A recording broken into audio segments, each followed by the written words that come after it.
the important thing for people to remember is that you have these other pieces like International Organization for Migration and the cartels. I mean, think about it. To a certain extent, Mayorkas and the Biden administration is enabling the cartels to do what they're doing. I mean, they're enabling them to be able to do it. Non-governmental organizations. Nobody was paying attention to this. And these groups, especially the United Nations and the groups that the United Nations and its Office of Migration support with our U.S. tax dollars, are one of the biggest facilitators in illegal migration in the Western Hemisphere to our nation. They are the man behind the curtain, or they are Oz, the great and powerful Oz, except for the fact that behind that curtain is a lot of people moving money all over the place, moving your taxpayer dollars all over the place with the intention of not making America great, but destroying it and taking the America that we know and breaking the back of America, destroying its spirit.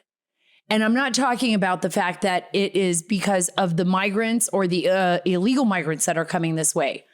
I'm saying they are doing it to all of us. They are not only harming the people that are trying to migrate to the United States by getting them here illegally and using them as pawns in this ideological game that they have in place. Yes, it is an ideological, very real game to destroy the exceptionalism of America. In fact, they hate America. These people believe that there should be no borders. They do not believe in sovereignty.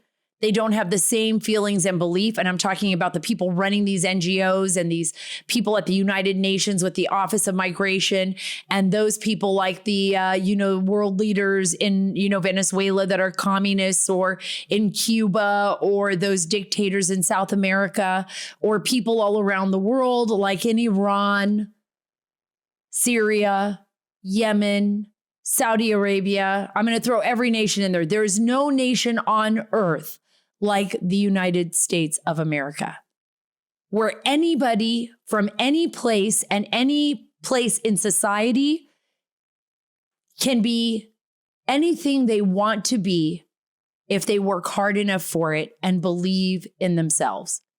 That is the American dream. That is the dream that, for the most part, drives most people here. It's also the fact that we have a judicial system that we are supposed to be able to rely on. Lady Justice, she's supposed to be blind, right? That is the reason why so many people in Afghanistan would say, gosh, I would do anything to live in America, anything to have the American dream when I was covering the war there, because their judicial system was so corrupt. Well, wake up. Look at what's happened to ours. Look at what we have discovered over the last 10 years, the revelations that we've seen and how the systems have been weaponized. And now we can see that the NGOs are also weaponized for a specific purpose, right? To destroy the borders, to move people all over the world wherever they want to move them. And we have a government in place right now in the United States of America, the Biden administration, that is aiding and abetting. And I'm telling you, they are lying to you. Why all of a sudden do they think we're stupid? In 2023, after leaving the borders wide open, after Mayorkas lied before Congress and said, we have operational control of the border when he knew we didn't, where even the Border Patrol chief under Biden came out and said, that is not true. We do not have operational control of our borders at another hearing. Right? Why is the Biden administration now pretending to be building a wall, which they know they won't even use because they don't use it in San Diego, folks? I just got back. That wall in San Diego is over 49 miles long, and the gates are being opened to let in the migrants. So build the wall, okay, but only if our government is willing to use it. Well, guess who I have on the show today who's going to break open this mess and explain it to you in such a way that you will be motivated. You are going to want to do something about this. You are going to hold your lawmakers accountable. I have a lawmaker with us, and that is Congressman Tom Tiffany. He's been on the show before. He's a friend of the show's. He has gone to Panama. He went into the Darien Gap with Michael Yon, who was recently on the show. And boy, wait until you hear him tell you how much worse it is now than when he was there a few years ago. This is going to blow your mind. This is big stuff, and I can't wait to share it with you. But first, I want to talk about human super beets. I know I brag about human super beets all the time. It is absolutely fantastic for your body, for your health. It makes you feel good, and it tastes great. Paired with a healthy lifestyle, guys, the antioxidants in super beets are clinically shown to be nearly 2 times more effective at promoting normal blood pressure than healthy lifestyle alone. I'm a witness to that. I've seen my blood pressure. It's so much better now. And I'm really taking care of myself. I'm working out. I'm taking my super beets. I'm taking my vitamins. With my busy schedule, Super Beets choose our quick and convenient way to do something good for my heart. They taste great and give me peace of mind about my health and overall wellness. Supporting healthy blood pressure comes with a bonus. Super Beet Heart Chews support healthy circulation. So you not only get blood pressure support, but you also get productive, heart healthy energy without the crash. Double your potential with Super Beet Heart Chews. Get a free 30-day supply. Yeah, I said that. Free 30-day supply of Super Beet Heart Chews and 15% off your first order by going to getsuperbeets.com. That's getsuperbeets.com and using promo code Sara. That's getsuperbeets, BEETS.com, promo code Sara. Thank you so much, Congressman Tiffany, for joining me on the Sara Carter Show today. I know you have been, like many of your colleagues, very, very busy over the last several weeks, to say the least. And now you can take a little bit of a breather. You're from Wisconsin, 7th District. For all of you out there who don't know him, I don't know who that would be. You're a very prominent congressman right now, and you serve on the Committee of Natural Resources and the Judiciary Committee. Thank you again for being on the show. Hey, great to see you again, Sara, and thanks for inviting me on the program. Looking forward to it. Yeah, great to see you again, too. The last time we spoke, you had gone to the Darien Gap, and you were with my good friend, Michael Yon, who I think is just a national treasure, who has spent his life covering war zones and areas of the world that most people would rather not travel. I mean, he goes there to seek the truth. Much like I did when I was covering the war. That's how I met Michael, believe it or not, when we were both covering the war in Afghanistan and we were on the ground there. And we've been friends ever since. Tell me a little bit about your perceptions. I mean, when you were there last time, you were predicting this. You were saying, if this does not stop, we are going to have a massive flow of migrants coming into our country that we cannot even imagine. What are you thinking now that you're watching what's happening at the border? Yeah, so first of all, if people are not following Michael Yon, then they're not getting a full picture of what is going on in terms of migration around the world, and especially in the Western Hemisphere here. So if they're not following Michael, if they're not following you, they're not getting the full story of what is going on across the world. And, there's a couple things that I remember after my first trip to the border, when things were unleashed after President Biden said on January 20th of 2021, we're going to close down the pipeline to prosperity, Keystone XL, but we're going to open up the pipeline for people to be able to come into this country illegally. I said every state is a border state, and people kind of scoffed at that. They scoff no longer. The other thing that I've said, Sara, is that, and this was shortly after, it's probably 6 months after President Biden was sworn in, and having been down to the Darien, I said, Our United States government is complicit in perhaps the largest human trafficking operation in the history of the world. I think you have to go back to slavery to see anything like this. And people were scoffing at me. People were saying, no, that's not true. That's hyperbole. They aren't saying it anymore. And part of how I was informed about that was going down to the Darien Gap, went to Bajo Chiquito, little village right on the edge of the Darien. They had about 500 migrants there the day that Michael, myself, some of my staff were down there, and it had overrun the village. Well, if you read what Michael's reporting now, it isn't 500 now. It's 5,000 a day going through the a village like Bajo Chiquito. The system has been industrialized. It has, and it is terrifying. And I got to tell you, you're spot on when you talk about President Biden and after his administration came into power. It wasn't just weeks; it was 2 hours after he was in office when he came out and basically opened the floodgates. That was it. He opened the floodgates, and then 2 weeks after that, he overturned every single executive order that President Trump had put in place. And I always tell people, and you were there during that time as well, when I was covering those migrant caravans that were being used as propaganda, they used poor people and criminals and children and women. They used anybody they could. And I'm talking they not only being, the leftist NGOs, radical NGOs and the United Nations, but also political leaders in Central America that were targeting President Trump because he was done with what they were doing to the United States. And they had those large caravans heading towards the US, and President Trump's like, Title 42, you're staying over there. You can apply for asylum, but you can do it from another country. And that was the big difference. Whereas Biden just opened the border. And I got to tell you, you were one of the first to say every state is a border state.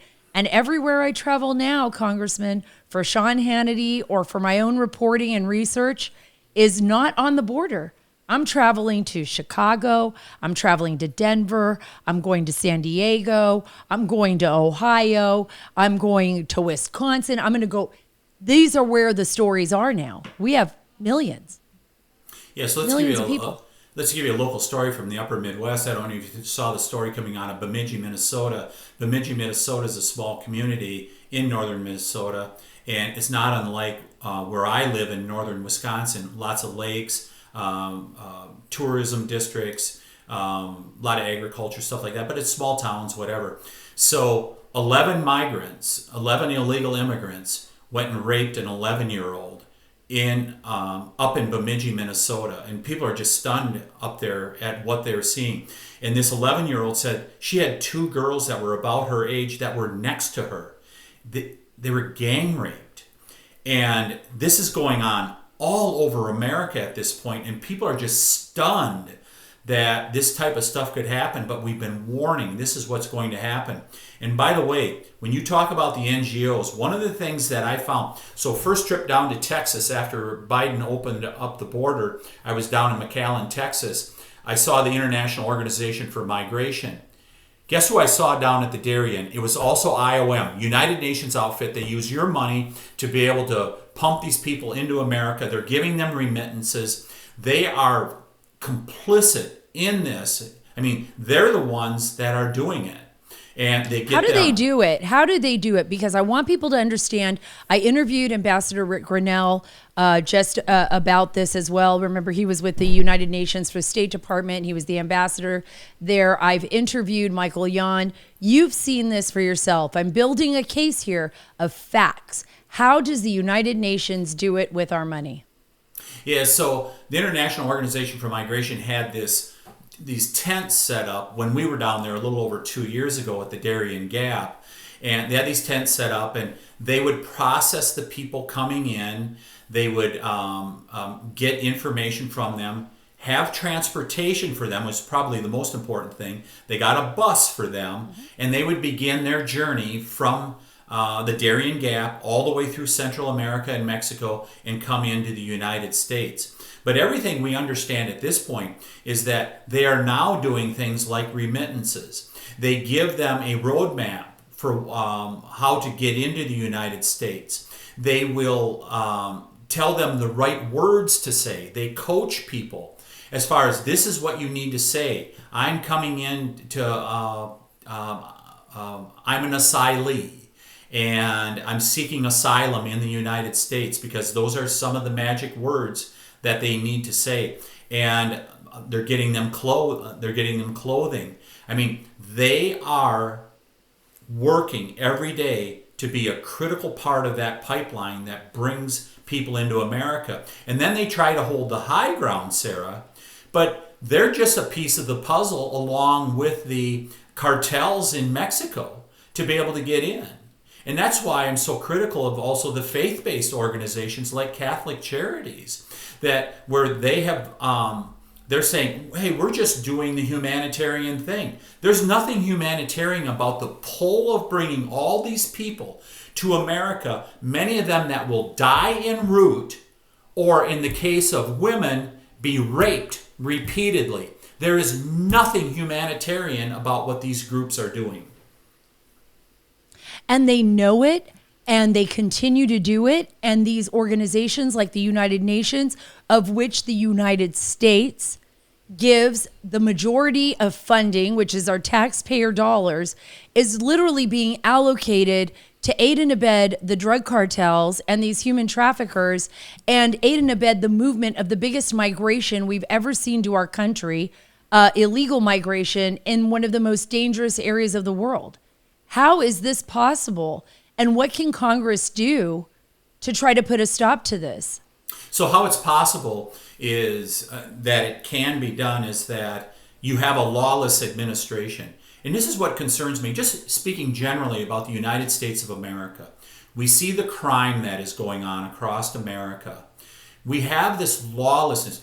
We have the Biden family, where you have the son who does not fill out a form 4473, I think it is, to get a concealed carry permit, dumps his gun that is obtained illegally because he was a drug user into a trash can, and there's no consequences for that. So the American people see this going on, and they just go, this is simply a lawless country. And that is what the administration is doing down on the southern border. They're just ignoring the law. Because, I mean, we just passed the best Secure the Border bill that's ever been passed through Congress, H.R. 2, the Secure the Border bill. Mm-hmm. We did that just a few months ago. It really should not be necessary, Sara, because we have the laws on the books in America for this not to happen. And by the way, we should also talk about parole here at some point also, and how they're using immigration parole to get these people into America.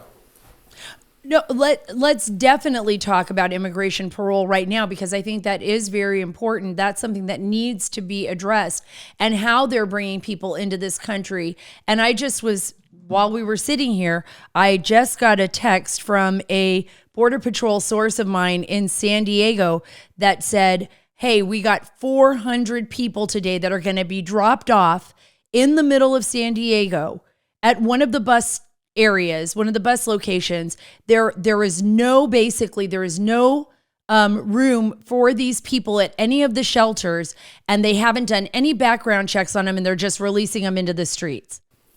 How is that? Yeah. How is that happening when you have HR 2? They're paroling people out into the streets with I guess they're going to come to court, with an notice to appear that they never appear on, which is what we know has been happening for a very long time. And now I see 400 of them dropping off today.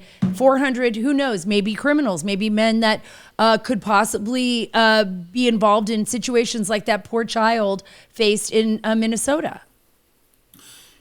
Yeah, so Alejandro Mayorkas, you might as well call him General Invasion, because he is leading the charge on this, where they just simply ignore the law. We've had him before the judiciary a couple times. You can tell they just scoff behind the scenes. You can tell they just scoff at us. You can't do anything about it. We're just going to continue to do this, and you can't stop us. And so you just have this general lawlessness. That's how it happens. They just allow it to happen. And the important thing for people to remember is that you have these other pieces like International Organization for Migration and the cartels. I mean, think about it.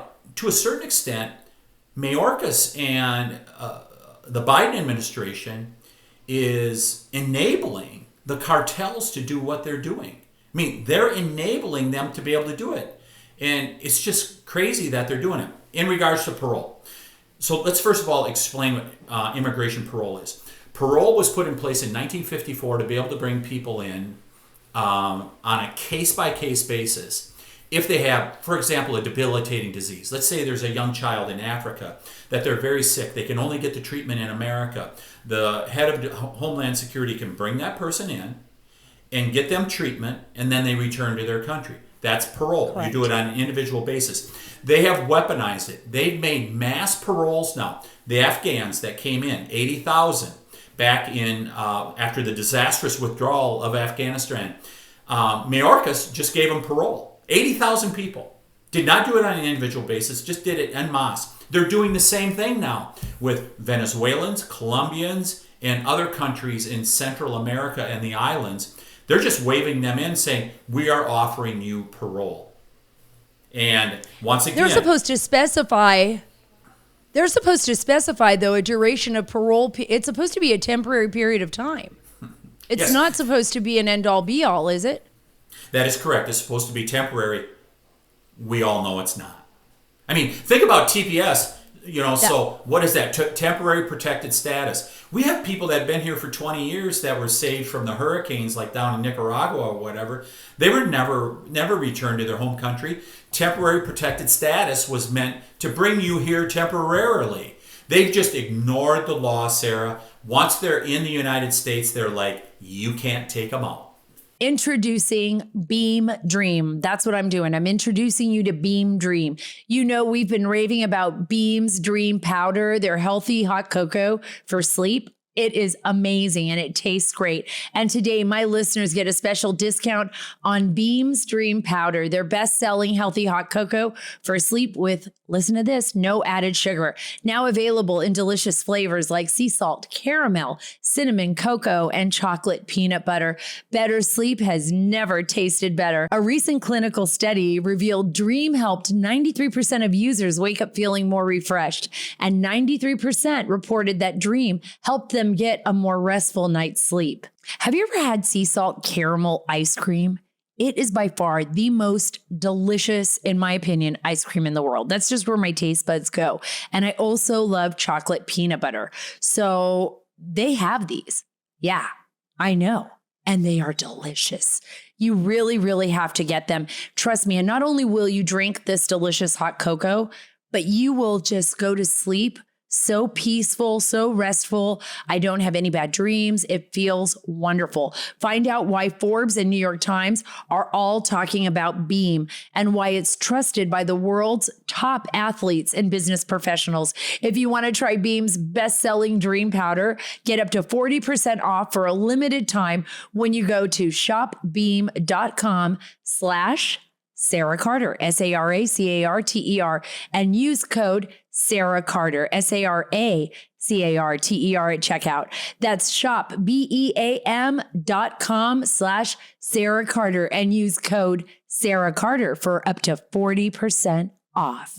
What about Biden's move now to fill the gaps in the wall? Like, it was so interesting to me to see them kind of spin that and try to turn that around.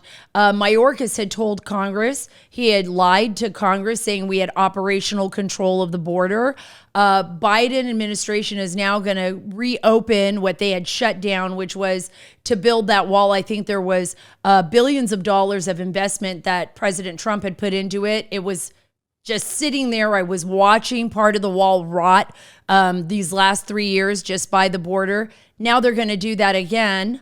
What is your reaction to the Biden administration's move on that? It's window dressing. They're going, and they may well build that wall, and that would be the right thing to do. But they're not doing anything about asylum. How are all these people coming in, Sarah? You know as well as anybody. They are being given asylum, and they're allowed to do their asylum claim while in the United States of America.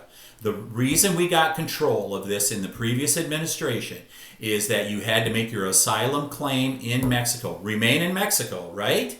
That is how you shut this down And the Biden administration will not do that, and consequently, they will not get control of the border as a result. This is window dressing. They've got a bunch of their Democrat congressmen that are saying, hey, you guys got to do something about this because we're taking a lot of heat. So they're putting window dressing on it. They're doing the minimum. They have no intention of stopping this invasion of America. And I can prove that to all of the listeners out there. When I was in San Diego, it has one of the most reinforced walls on the border. There's double fencing with a no man's land in between. It's over 46 miles of border wall right there in San Diego along the Tijuana estuary. Yet every day, 400, 500, at one point in March, 4,000 migrants came right through that border wall because the Biden administration opened the gates, asked Border Patrol to open the gates, and they let everybody come into the country. Think about so it, even Sarah. if they build the wall, they're not going to stop it. Yeah, absolutely. So, and think about these caravans that you allude to. Remember what was a big story 4 or 5 years ago that there's a caravan heading for America. It is one continuous caravan. It is a pipeline. That's one of the things Michael Yan, he agreed with. He's like, that is a very good description because you think about how a pipeline works. It has pumping stations. Where are those pumping stations? From Panama to Costa Rica. From Costa Rica to what's the next country in line there? They just keep pumping them along and they end up in America. We closed down the pipeline to prosperity with XL and we opened up the pipeline of misery that is coming into the United States of America. And the problem is that what we're going to see in America is these people many of them want to have the American dream. They would love to come to America. What's going to happen, though, is America's going to end up looking like Venezuela. America's going to end up being like Haiti. I mean, where we're going to have more crime, more drugs, more gangs. That's what's happening in America. The American dream isn't happening for these people. The misery of the countries they came from is going to be the rule of law here in America. And we're already seeing that happen in so many areas across the country. This is the last question. I know you got to go. Why is our government doing this? Why is our government, the Biden administration, not all government, but why is the Biden administration working hand in hand with the migration policy out of the United Nations and aiding and abetting the drug cartels and opening our border and allowing people to come in, which I believe is a dereliction of duty? Why are they doing this?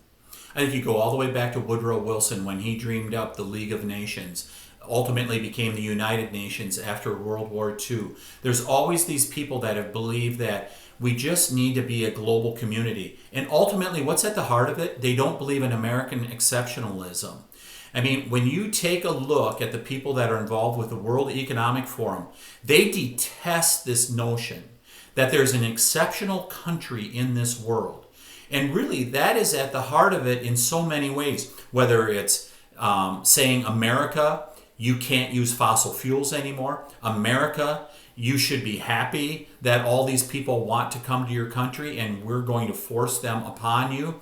I mean, in just so many different ways, it is to bring America down. I mean, in the Obama administration, they called it managed decline. There's a number of different words and phrases that they've used. But they do not believe there can be an exceptional country in this world. And it is as anti-American as you can find. Thank you so much, Congressman Tiffany, for joining us today here on the Sara Carter Show. And thank you, audience, for joining me here every day and making the Sara Carter Show such a success. It's because of you that I feel we can bring all of these amazing news breakers and analysts and world experts onto the show so that they can give you what nobody else can, right? They're giving you the news first. Think about that. You're getting the news first. Follow me on Truth at Sara Carter Official, on X at Sara Carter DC, and on Instagram at SCarterDC. God bless you. God bless your families. Happy Hump Day. God bless our nation. And God bless the great state of Texas.